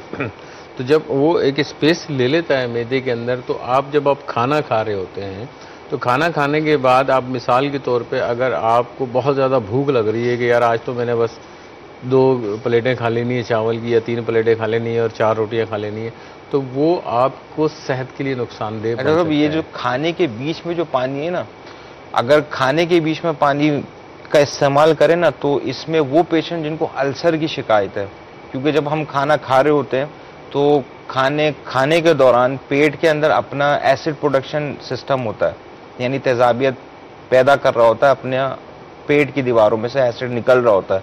ये एसिड इसलिए ज़रूरी होता है कि खाना गल जाए और इस लेवल पे आ जाए कि टुकड़ों में कट के और हाजमे की तरफ चले जाए। अगर हम पानी बीच में नहीं पिएंगे तो लेवल ऑफ एसिडिटी जो कि ना इतना रीच कर जाएगा, हाई हो जाएगा, वो पेट की दीवारों को डिस्टर्ब कर देती है, यानी ब्रीच बन जाता है, यानी में जख्म बन जाता है। वो पेशेंट जिनको अल्सर की शिकायत है या बदहजमी की शिकायत है, उनके लिए बीच में पानी पीना बहुत फ़ायदेमंद है। बिल्कुल। इसमें और आखिर में जो पानी पीते हैं उसके लिए क्या पद्धति होंगे? आखिर में डॉक्टर साहब जो पानी पीते हैं ना, इनका जो निज़ाम हाजमा वो ही डिस्टर्ब हो चुका होता है। बीच में तो आपने पी लिया, क्योंकि एसिडिटी जब पानी के साथ मिलती है तो न्यूट्रलाइज हो जाता है। फिर उसके बाद मजीद जो आप खाना खा रहे होते हैं, वो जो कि 5 से 10 मिनट एसिड प्रोडक्शन आपकी हो रही होती है, तो वो इतना एसिडिटिक होता है, इसको कायम कहलाता है बेसिकली, जो first part of the intestine के अंदर जाता है, वहीं मेजर रीअब्जॉर्प्शन हो रही होती है। इसके बाद अगर खाने के ऊपर आप मजीद पानी पिएंगे तो वो आपकी तेजाबियत वाले फैक्टर्स को, कुव्वत हाजमा को, सबको डिस्टर्ब कर देगा। आपने बहुत अच्छे तरीके से जो है इसको क्लेरिफाई किया। उम्मीद है मदनी चैनल के नाजरीन को पास आसानी से समझ में आ जाएगी। इसमें एक और सवाल पूछा था हमारे इस्लामी भाई ने, तो उसका जवाब मैं खलील भाई से लेना चाहूँगा। खलील भाई, इन्होंने जो है पानी पीने के आदाब और उसका तरीका पूछा था। सल्लल्लाहु अलैहि वसल्लम। पानी पीने के आदाब में से यह भी है कि बिस्मिल्लाहिर्रहमानिर्रहीम पढ़कर जो है पिया जाए। इसी तरह से ये भी आदाब में से है कि इसे 3 सांस में पिया जाए, और फिर इसी तरह से उसको बैठकर पिया जाए, खड़े होकर ना पिए। इसी तरह से ये भी इसके आदाब में से है कि जब पानी पिएं तो उसमें देख लें कि कोई कचरा वगैरह तो नहीं। इसी तरह से पानी पीने के बाद ये अल्लाह ताला की नेमत है, हम्द करनी चाहिए। ये भी इसके आदाब में से है कि अल्हम्दुलिल्लाहि रब्बिल आलमीन, या कम से कम अल्हम्दुलिल्लाह कह लीजिए। तो इस तरह जब इंशाअल्लाह अज़्ज़ व जल हम ज़िक्रुल्लाह करते हुए और फिर ये आदाब के साथ जब पानी पिएंगे तो इंशाअल्लाह अज़्ज़ व जल फ़ायदा होगा। और ये भी डॉक्टर साहब बता दीजिए कि बाज़ों के जहन में ये होता है कि दरमियान में पानी पीना कोई नुकसानदेह नहीं है, मगर उनके दरमियान जो है एंड से मुत्तसिल ही होता है, तो उसके बारे में क्या फरमाएंगे? देखें, साले वो पिया और फौरी जो है 1-2 लुकमे के बाद 1-2 लुकमा लेकर खाना क्लोज कर दिया, तो ये भी तकरीबन यही कहा जाएगा कि वो फिर एंड पर ही पहुंच जाए। तरकीब ऐसे कर ले, 2 रोटी अगर खाते हैं तो 1 रोटी खाने के बाद पानी पी लें। दरमियान का तयन खुद से कर लेना कि दरमियान किस वक्त वो उनकी ग़िज़ा कितनी है, उनकी स्पीड क्या है या ग़िज़ा कितनी है, उसका तयन खुद कर ले, बजाय इसके कि वो 1.25 रोटी के बाद बोलेंगे जी अब मेरा दरमियान आया और 2 रोटी उनकी खुराक है टोटल।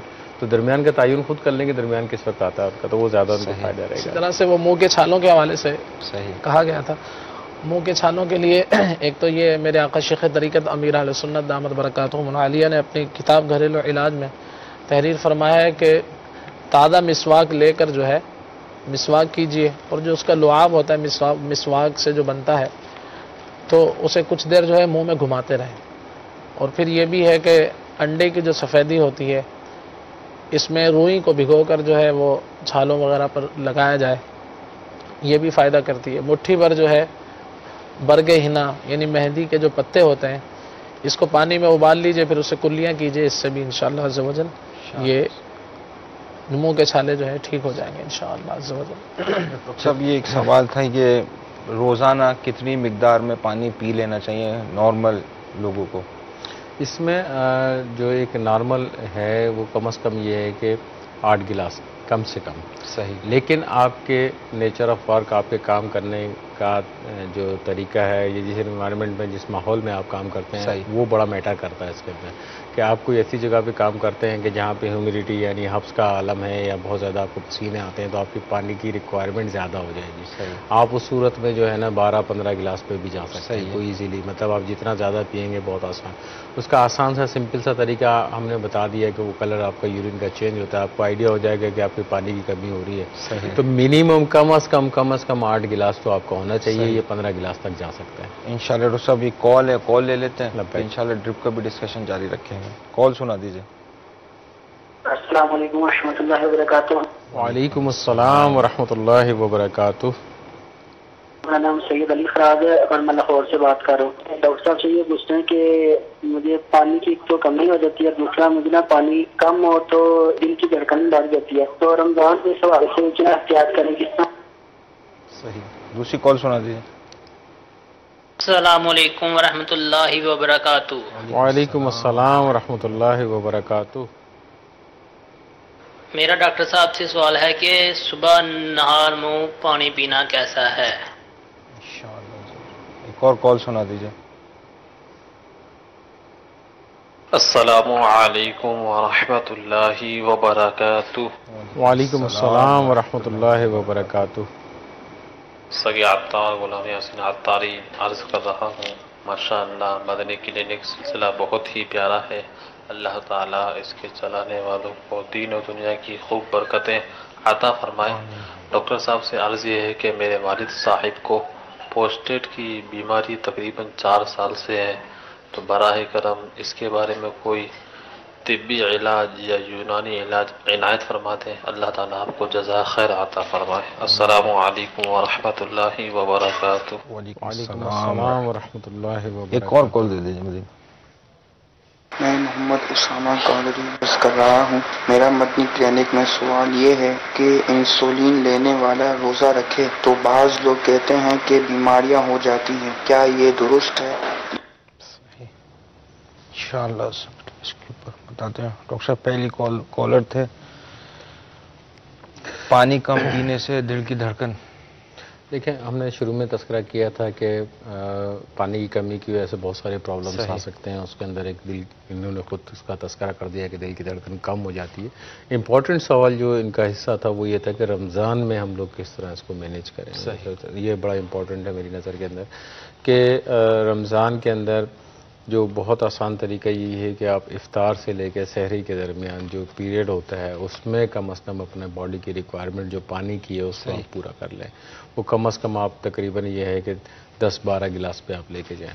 बहुत आसान से तरीका है। जब आप इफ्तार करते हैं 2-3 गिलास तो उसी वक्त हो जाते हैं आप सही इफ्तार। और उसके बाद जब आप तरावी और रावी से फारिग होते हैं तो मैं समझता हूँ कि इफ्तार से तरावी के दरमियान ही मेरा एक अंदाज़ा है कि 8-9 गिलास तो वैसे ही। इसमें कोई डाइट की भी मैनिपुलेशन ज़रूरी है कि ज़रूरी है हैवी डाइट रखें? नहीं, बिल्कुल नॉर्मल डाइट आप लें, इसमें कोई हैवी डाइट की ज़रूरत नहीं है। सिर्फ ये अपने नफ्स को खुश करने वाली बात है कि आपने बहुत सारी चीज़ें रख ली हैं, लेकिन अगर आप नॉर्मल डाइट भी ले लेंगे तब भी आपको मतलब कोई ऐसा ख़ास कोई नकाहत नहीं महसूस होगी, बहुत कमज़ोर नहीं हो जाएंगे आप अगर नॉर्मल डाइट लेंगे। और ज़रूरी नहीं है कि आपने कोई मुरगन ग़िज़ाएँ खा के बहुत हैवी बल्कि वो नुकसान देंगी, आपको फ़ायदा नहीं देंगे, वो नुकसान देंगी। तो नॉर्मल डाइट लें, नॉर्मल ग़िज़ा का इस्तेमाल करें, सादा पानी का इस्तेमाल करें। रमज़ान के अंदर ये बहुत ही आसान तरीका है अपने आप को डिहाइड्रेशन से बचाने का, कि आपके पास जो टाइम पीरियड बचा हुआ है उसके अंदर अपनी जिस्म की जो ज़रूरत है उसको पूरा करें, वो पानी की सूरत के अंदर। दूसरा कॉल है डॉक्टर साहब। दूसरा जो कॉल है, उन्होंने निहारमू पानी पीने के हवाले से बात की है। तो मेडिकल पॉइंट ऑफ व्यू के हिसाब से जो निहारमू पानी पीने में कोई मुज़ायका नहीं है, पिया जा सकता है और उससे फ़ायदा ही होता है। सही, ठीक है ना, उसमें काफ़ी फ़ायदा ही होता है। आपका जो निज़ाम हज़म है वो बेहतर रहता है। दूसरा कॉन्स्टिपेशन यानी कब्ज़ वगैरह की शिकायत जो है वो उम्मूमन देखा गया है कि वो ख़त्म हो जाती है जब आप ये पानी वगैरह का इस्तेमाल इस तरीके से। ब्लड प्रेशर में भी इसका रोल है, काफ़ी हद तक बेहतरी आ जाती है। तीसरा जो सवाल था वो प्रोस्टेट की बीमारी के हवाले से था। तो प्रोस्टेट की बीमारी जो है वो बीमारी ऐसी है कि उसको डिपेंड करता है कि उनके अल्ट्रासाउंड में क्या प्रेजेंटेशन हुई है, क्या फाइंडिंग्स हैं। डॉक्टर साहब 40 साल के बाद कमोबेश हर एक को ये प्रॉब्लम हो जाता है, वदूद के मसले मसाइल होते हैं। तो इसमें यह है कि जो भी इनके मुताल्लिका सर्जन है, जनरल सर्जन है, उनसे रब्ता, ये यूरोलॉजिस्ट जो होते हैं। इसकी तो मतलब तो इजीली मेडिसिन अवेलेबल है, वो लेंगे तो उससे उसका डिपेंड करता है, साइज पे डिपेंड करता है कि अल्ट्रासोनिक रिपोर्ट जो है उस पर डिपेंड करता है कि वो क्या पोजीशन में है। उसके बाद जाके जो है अपने सर्जन से रुजू करके उसको प्रॉपर तरीके से ट्रीटमेंट किया जाता है। क्योरेबल चीज़ है, ठीक होने वाली चीज़ है, परेशान होने की बात नहीं है। और आप डॉक्टर से रुजू करेंगे, प्रॉपर उसके साथ फॉलोअप में रहेंगे तो इंशाल्लाह इस मसले का हल निकल आएगा। अच्छा, चौथा सवाल जो था इंसुलिन और रोज़े के अंदर कोई इसमें नुकसान नहीं होता है। कोई हमने पिछले सिलसिले के अंदर भी इसमें बड़ा डीपली बल्कि आपने बताया था कि इंसुलिन लेने से कोई ऐसा खास फ़र्क नहीं होता। फ़र्क सिर्फ अपनी डोज को, अपनी खुराक को मैनेज करने का है। अपने जो भी डॉक्टर साहब हैं, आपके डायबिटोलॉजिस्ट होंगे, उनसे आप मशवरा करके उस डोज को मैनेज किया जा सकता है। खुराक को लॉन्ग एक्टिंग इंसुलिन भी आती हैं जो लंबे अरसे तक काम कर रही होती हैं, कुछ 12 घंटे के लिए होती है, कुछ 24 घंटे के लिए होती है, कुछ 8 घंटे के लिए होती है। तो आप जो है अपने डॉक्टर के मशवरे से कोई ऐसी इंसुलिन का इंतखाब कर सकते हैं जो आपका डॉक्टर आपके लिए बेहतर महसूस करेगा कि हाँ ये इनकी बॉडी के, क्योंकि हमने देखा नहीं है आपको, आपके डॉक्टर ने आपको देखा हुआ है, तो वो आपको बेहतर महसूस करके आपको बेहतर गाइड कर देगा कि कौन सी इंसुलिन आपके लिए जो है वो बेहतर रहेगी। मेरे ख्याल में कोई ऐसा मुज़ायका नहीं है, तो इंसुलिन का रोज़ा रखा जा सकता है। खलील भाई आपके पास कुछ है? जी, जैसा कि ये शुगर के जो मरीज़ होते हैं उसके हवाले से भी सवाल था, तो हमारे पास भी आज एक घरेलू इलाज है। ये पहले भी इसको अर्ज़ किया गया था और इसको दोबारा रिपीट कर देते हैं कि शुगर और कमज़ोर सेहत वाले रोज़ादारों के लिए अहम घरेलू इलाज, जिन्हें शुगर होती है या वैसे सेहत कमज़ोर होती है, रोज़ा रखना उनके लिए दुश्वार होता है, तो उनके लिए बहुत ही आसान ये इलाज है। ये मुरब्बा है आमला, आमले का मुरब्बा, आमले का ये फल है। ये इसका जो तरीका है, इस तरीका इस्तेमाल है वो ये है कि रोज़ाना एक आमले का पीस, यानी इसमें से ये जो फल है, एक फल इसका सहरी में खाने से कबल खा लीजिए। और जिन्हें शुगर है वो इसे धोकर इस्तेमाल कर लें कि इसमें जो चीनी वगैरह जैसे शुगर है तो वो ज़ाइल हो जाए। तो इसके जो फ़वाइद होंगे इंशाअल्लाह अज़्ज़ व जल, दौरान रोज़ा हो जाने वाली कमज़ोरी, नकाहत, चक्कर, घबराहट, गला खुश्क और हाई ब्लड प्रेशर में इंशाअल्लाह अज़्ज़ व जल बेहद मुफीद रहेगा। इसी तरह से ये जो आमला होता है वैसे भी जवानों को, बूढ़ों को, बच्चों को बहुत जो है फ़ायदेमंद होता है, ताकतवर बनाता है। इसी तरह से जो पेशाब के अमराज होते हैं उसमें भी ये फ़ायदा करता है। तो जो ऐसे मरीज़ हैं कि जो यानी कि कमज़ोरी के बायस रोज़ा रखना जिन्हें दुश्वार होता है, तो अगर इसको इस्तेमाल करें तो अल्लाह ने चाहा तो इंशाअल्लाह अज़्ज़ व जल उन्हें रोज़े में बहुत ही आसानी रहेगी इंशाअल्लाह अज़्ज़ व जल। सल्लु अलल हबीब सल्लल्लाहु तआला अला मुहम्मद।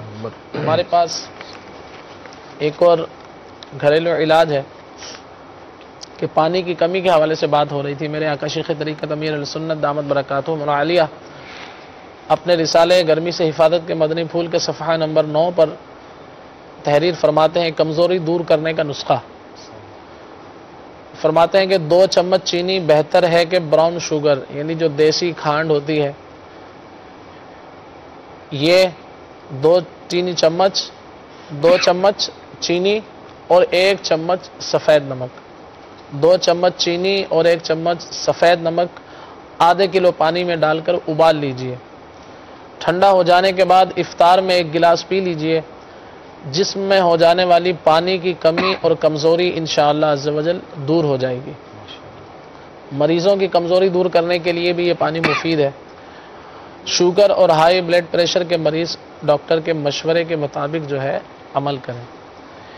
इसी तरह से एक और हमारे पास, जैसा कि पहले हमने चेरी का शरबत बनाने के हवाले से, फालसे का शरबत बनाने के हवाले से जो है अर्ज़ किया, तो इसी तरह से एक शरबत और बनाया जाता है जैसे आलू बुखारे का, और इसमें इमली भी शामिल कर दी जाती है। आलू बुखारा, शरबत आलू बुखारा और इमली, तो इसके भी बेशुमार फ़वाइद हैं। तो रमज़ान मुबारक की आमद है। इफ्तार में अगर दीगर गैर मायारी जो शरबत होते हैं बाज़ारी, उसे छोड़कर इसको इस्तेमाल किया जाए तो इंशाअल्लाह अज़्ज़ व जल इसके बड़े फ़वाइद हासिल होंगे।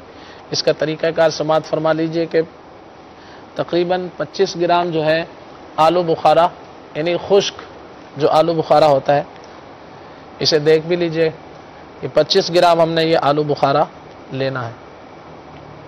इसी तरह से दूसरी चीज़ इसके अंदर शामिल है वो है इमली। इसकी जो मिकदार है ये भी 25 ग्राम होगी।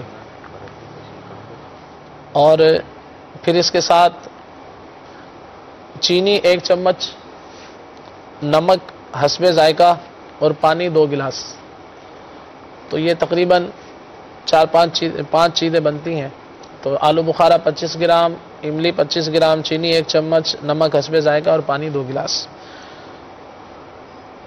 इसका जो तरीका है वो ये है, सबसे पहले आलू बुखारा और जो इमली है पानी में कुछ देर इसे भिगो कर रखें। फिर आलू बुखारे और इमली की गुठलियां निकाल कर इसी पानी में इसको ग्राइंड कर लीजिए। सबसे पहले आलू बुखारा और इमली को पानी में कुछ देर भिगो कर रखें, फिर आलू बुखारे और इमली की गुठलियां निकाल कर इसी पानी में से ग्राइंड कर लीजिए और चीनी और नमक शामिल कर लें। शरबत तैयार है। इसके जो फ़वाइद होंगे वो ये हैं, गर्मी की शिद्दत, जिन्हें बहुत ज़्यादा गर्मी महसूस होती है उसमें फ़ायदा होगा। मैदे आंतों की गर्मी, उसमें ये ठंडक पैदा करेगी। जिगर की गर्मी, तेज़ाबियत, हाथ पाँव की जलन में मुफीद तरीन इंशाअल्लाह अज़्ज़ व जल। नोट, शुगर और बीपी हाई वाले नमक चीनी इस्तेमाल ना करें। तो इसके अलावा इसके मज़ीद भी फ़वाइद होते हैं कि ये दिल की धड़कन जो है आगे पीछे हो जाती है, इख्तिलाज क़ल्ब भी कहते हैं, तो वो भी इसमें इस जो शरबत से इंशाअल्लाह फ़ायदा होगा। आलू बुखारे से चेहरा, भूख भी लगेगी और इंशाअल्लाह अज़्ज़ व जल चेहरा जो है सुर्ख हो जाएगा। इसी तरह से जो दौरान खून होता है तो वो भी इंशाअल्लाह अज़्ज़ व जल इससे दुरुस्त होगा।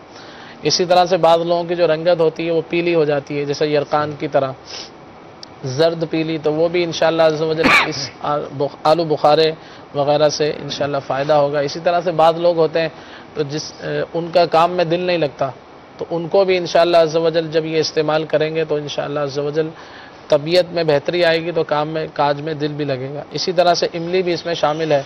इसके मज़ीद फ़वाइद भी ये हैं कि ये भी दिल की धड़कन को दुरुस्त करती है और तबीयत में फ़र्क पैदा करती है और शिद्दत प्यास दूर करती है। इसी तरह मतली वगैरह को भी दूर करती है। तो ये बहुत ज़्यादा फ़वाइद पर मुश्तमिल आसान तरीन जो है घर में बनाने का ये शरबत है, इसको ज़रूर इस्तेमाल फरमाएँ। अल्लाह अज़्ज़ व जल हम सबको अपनी नेमतों के फ़वाइद जो है फ़वाइद से माला माल फरमाए। तो इस दीगर चीज़ों से बचकर इसको इस्तेमाल करें। अल्लाह ताला हमें अमल की तौफ़ीक़ नसीब फरमाए। डॉक्टर साहब, ये अभी आपसे डिस्कस कर रहे थे, आपने ड्रिप के हवाले से बयान फरमाया था कि अपनी मर्ज़ी से ड्रिप का इस्तेमाल खुद ना किया जाए, और जैसे आपने बताया था कि कौन कौन सी अलामतें ऐसी हों जब पाई जाएँ तो फिर ड्रिप की इंडिकेशन बने। देखें, अगर आपसे खाया पिया नहीं जा रहा है, बिल्कुल भी पानी भी नहीं पिया जा रहा है, आप ले नहीं पा रहे हैं, तब ये ज़रूरत बन सकती है आपकी ड्रिप की। आपका जिस्म से मोशन हो रहे हैं, उससे पानी की अखराज बहुत ज़्यादा हो रहा है, लूज़ मोशन हो रहे हैं, या वॉमिटिंग, उल्टियाँ वगैरह हो रही हैं, यानी कि जिस्म का पानी आपका ज़ाया हो रहा है किसी भी सूरत के अंदर, तो ऐसी सूरत में आप लगा सकते हैं। डिहाइड्रेशन हो रही है बहुत ज़्यादा, आप जैसे मैंने पानी की कमी आपको बताया, चेक करने का तरीका है, अगर आप उससे महसूस करते हैं तो उसमें आप ये लगवा सकते हैं। लेकिन खुद से जाके कभी डिमांड ना करें जाके कि डॉक्टर साहब मुझे ड्रिप लगा दें और मुझे ये कर दें, तो उसमें ये है कि फिर सामने वाले को एडवांटेज मिलता है, फ़ायदा मिलता है, मरीज़ को फ़ायदा उसमें थोड़ा कम मिलता है। अगर आप उसको जाके सिर्फ अपनी अलामात, अपनी कैफियत बताएंगे, वो खुद डिसाइड करेगा।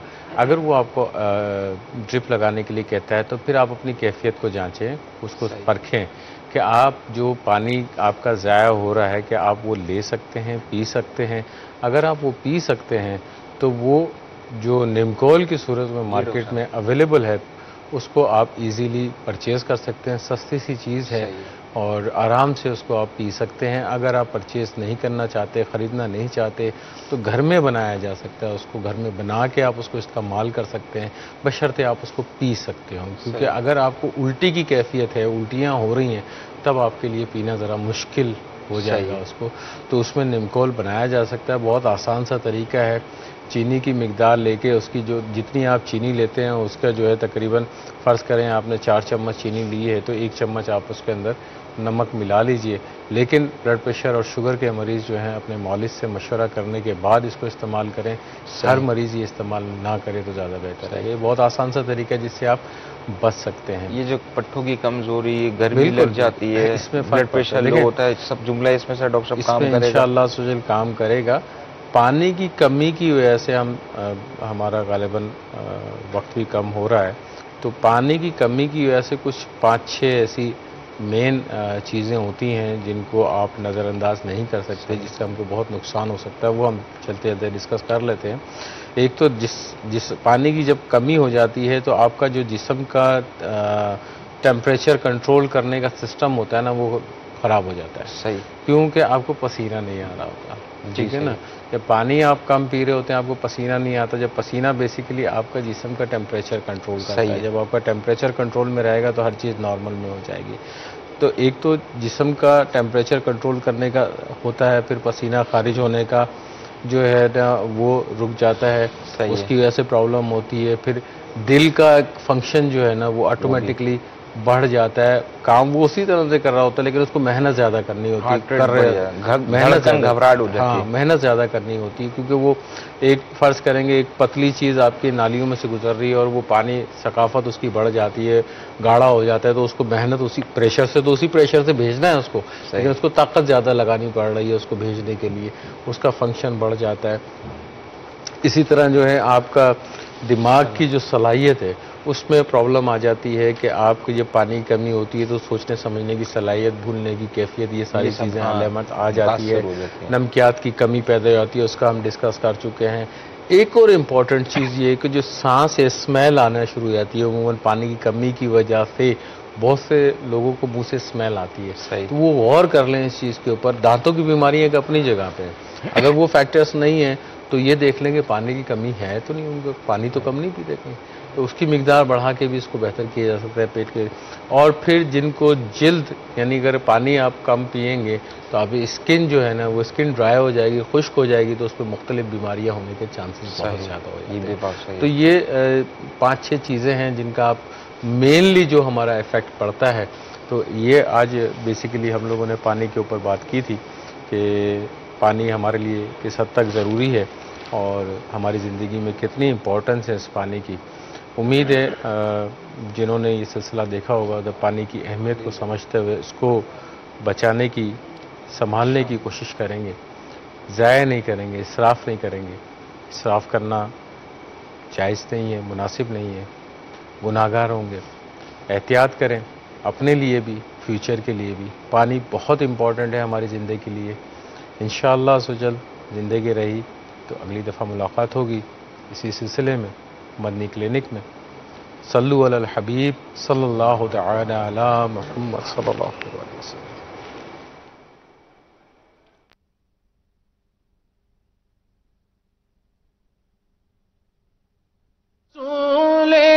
पाक की दुखियारी